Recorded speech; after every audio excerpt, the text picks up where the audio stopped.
Big boss Malayalam season 6 Malayali പ്രേക്ഷകർക്ക് ഒന്നടങ്കം സുപരിചിതമായി മാറിയ താരമാണ് ജാസ്മിനും ഗബ്രിയും. ഇരുവരും ബിഗ് ബോസിനകത്ത് വെച്ച് തന്നെ വലിയ രീതിയിലുള്ള ഒരു ബോണ്ടിങ് ഉണ്ടായിരുന്നു. എന്നാൽ അത് പുറത്ത് വലിയ രീതിയിലുള്ള വിവാദങ്ങൾക്ക് ഇടവെക്കുകയും ജാസ്മിൻ്റെ ഭാവി വരെ തകർന്ന സാഹചര്യമാണ് നിലവിലുണ്ടായത്.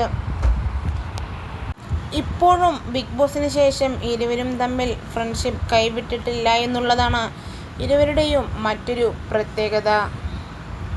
ഇപ്പോഴിതാ ആഡ്സും ഇൻസ്റ്റഗ്രാം കൊളാബ്സും ഷൂട്ടുകളും എല്ലാമായി ഇരുവരും തകർക്കുമ്പോൾ ഇരുവരും ഒന്നിക്കണം, ജീവിതത്തിലും ഞങ്ങളുടെ ജാസുവിനെ കൈവിടരുത് എന്നും പറഞ്ഞുകൊണ്ട് നിരവധി പേരാണ് ഇതിനോടകം തന്നെ രംഗത്തെത്തുന്നത്. എന്തായാലും ഇപ്പോൾ ഇരുവരുടെയും ഒരു പുത്തൻ ഫോട്ടോഷൂട്ടും റൊമാൻറ്റിക്കായിട്ടുള്ള ഇരുവരുടെ ചിത്രങ്ങളും സോഷ്യൽ മീഡിയയിൽ ഇപ്പോൾ വലിയ രീതിയിലാണ് വൈറലായി മാറിയിരിക്കുന്നത്. ഇതിന് താഴെയും ജാസുവും ഗബ്രിയും ഒന്നിക്കണമെന്ന് പറഞ്ഞ് നിരവധി പേരാണ് രംഗത്തെത്തുന്നത്.